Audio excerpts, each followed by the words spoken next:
Hello friends, நான் இன்றைக்கி carrot பொரியல் செய்ய போகிறேன். அதுக்கு பாருங்கள், கேரட்டை நல்லா பொடி பொடியாக கட் பண்ணி வச்சுருக்கேன். அதுக்கு வெங்காயம், பச்சை மிளகாய், கொஞ்சம் தேங்காய், கருவேப்பிலை. எப்படி செய்யலான்னு பார்க்கலாம். இது ரொம்ப சிம்பிளான ரெசிபி தான். எப்படி செய்யலான்னு பார்க்கலாம். இப்போ கடாயை வச்சு அதுக்கு தேவையான அளவு எண்ணெய் ஊற்றிக்குவோம்.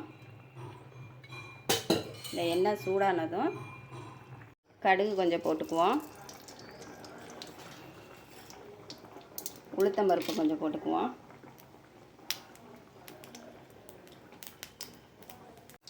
இது பொரிஞ்சிருச்சு. இப்போ லைட்டாக சீரகம் சேர்த்துக்கலாம்.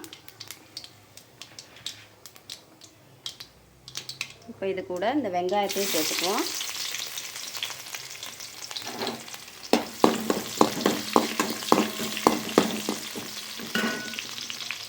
பச்சை மிளகாய், கருவேப்பிலை இது கொஞ்சம் நல்லா வதக்கிடுவோம். வெங்காயம் வதங்கிருச்சு.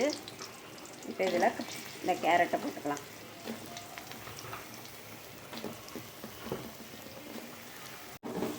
இதை நல்லா வதக்கி விடுவோம். நல்லா எண்ணெயிலே நல்லா வதங்கட்டும். தண்ணி ஊற்றாமல் எண்ணெயிலே வதங்கினா கொஞ்சம் நல்லா டேஸ்ட்டாக இருக்கும்.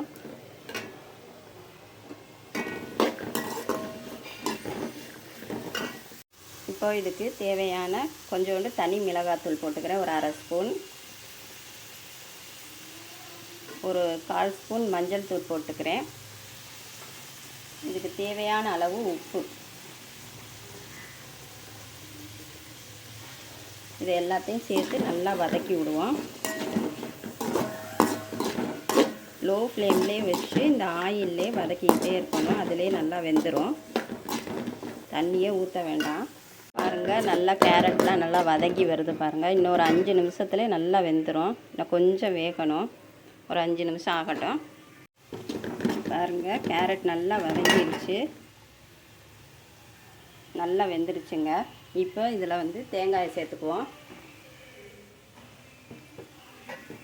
தேங்காய் பூ போட்டு நல்லா ஒரு 2 நிமிஷம் வதக்கிட்டு ஸ்டவ் ஆஃப் பண்ணிவிட்டு இறக்கிடலாங்க. ரொம்ப சிம்பிளான ஈஸியான கேரட் பொரியல் ரெடி ஆயிடுச்சுங்க. பாருங்கள், சிம்பிளான சூப்பரான கேரட் பொரியல் ரெடி ஆயிடுச்சு பாருங்கள்.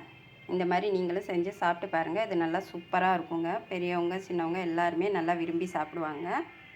கேரட் ரொம்ப ஹெல்த்தியானதுங்க உடம்புக்கு.